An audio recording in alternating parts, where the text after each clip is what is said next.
네, PPT 좀 띄워놓고 질의 시작하겠습니다.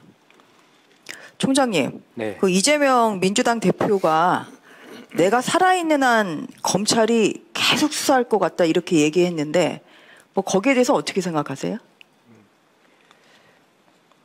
모든 일에는 시작이 있으면 다 끝이 있게 마련입니다. 네.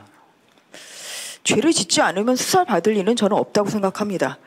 지금 이제 검찰에서 여러 사건을 이재명 대표의 사법 리스크와 관련해서 좀 하고 있는데 오늘도 이 중에 하나인 지금 배우자의 법인카드 유용과 관련해서 공익 제보자인 조명현 씨가 검찰에 출석을 했습니다.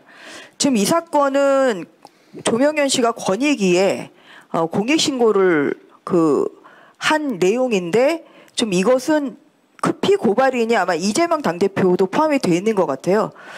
조명현 씨의 이야기로는 이재명 대표가 이재명 대표와 김혜경 씨는 절대 일어나서는 안 되는 그런 명백한 범죄 행위를 저질렀다 이제 이렇게 진술한 적도 있고요. 그리고 또 뭐 오늘 말을 들어보면 지금은 이재명 당시 지사가 잘못한 내용에 대해서 고발하고 그 내용이 진행된 것으로 안다. 지금 이렇게 진술을 하고 있거든요. 그리고 검찰의 신속한 수사도 촉구를 했습니다. 그러면 결국은 이 수사 대상에 이재명 대표가 포함되어 있고 이재명 대표에 대해서 수사할 수밖에 없는 상황 아니겠습니까? 제기되는 의혹에 대해서 잘 살펴보겠습니다. 네. 그래서 한 점의 의혹이 없이 모든 사람이 다 법 앞에 평등하기 때문에 이 고발 대상인 이재명 당대표에 대한 뭐 이러한 인지 여부 이런 부분에 대해서도 철저한 수사가 필요하다는 이러한 공익 제보자의 절규의 소리를 전달해 드리겠습니다. 저는 아까 오전에 자꾸만 이정섭 차장을 지금 언급을 민주당 의원님들이 하시는데 저 보면은 성남 시장 당시에 있었던 이 대북 송금 사건 또 그리고 경기도지사 지금 법인카드 유용 사건 이게 다 이정섭 차장이 관할하고 있는 수원지검 3차장 관할의 사건이잖아요.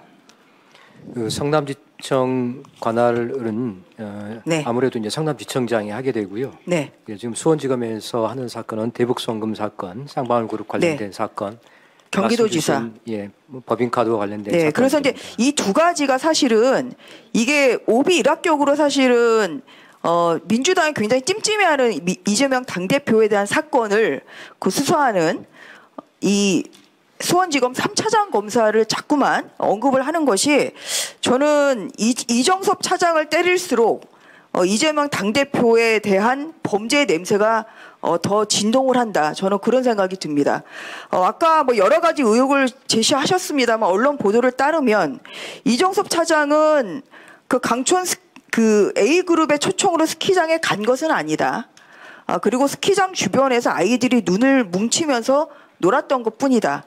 A그룹 관련 수사도 담당한 적이 없다. 지금 이렇게 얘기를 하고 있거든요. 그런데 지난주에 있었던 중앙지검에서의 국감 이후에 지금 이정섭 차장검사를 민주당 법사위원님들이 고발하지 않았습니까? 네. 그래서 중앙지검에 지금 배당해서 배당이 됐죠. 네, 그렇습니다. 그래서 이렇게 한쪽에 칼을 무디려고 하는 뭐 이러한 의도도 있을 수도 있기 때문에 이러한 점에 있어서도 공정하게 수사를 해주고 억울한 일이 없도록 해야 된다. 그런 말씀을 드리겠습니다. 예. 그 다음 PPT 보겠습니다. 저는 사실 이재명 대표의 사법 리스크의 키맨 고마운 사람이 2명 있다고 생각합니다. 한 명은 김만배 씨고 한 명은 정진상 씨인데 지난 10월 6일 재판에서 정진상 실장을 한번 앉지 않았습니까? 이게 법정에서 브로맨스 같은 이러한 장면이 연출이 됐는데요. 정진상 씨가 지금 보석으로 지금 석방이 되어 있는 상태입니다만 사실 보석 절차를 지키는지 아닌지를 검찰이 알 수가 있나요? 예를 들어서 나와 있는 사이에 제3자를 통해서 이재명 대표와 연락도 할 수 있고 그런 건 충분히 가능한 거 아니겠습니까? 저희가 그런 부분까지 체크하기는 어렵습니다. 그래서 보니까 지난 7월 18일에 지금 재판부에 이렇게 보석 조건을 요청을 했는데 좀 받아들여지지는 않습니다. 예. 네. 이 부분에 대해서도 좀 더 지켜봐야 될 것 같다는 생각이 듭니다. 이상입니다. 예. 고맙습니다. 네, 김학겸 의원님 질의하시기 바랍니다. 네.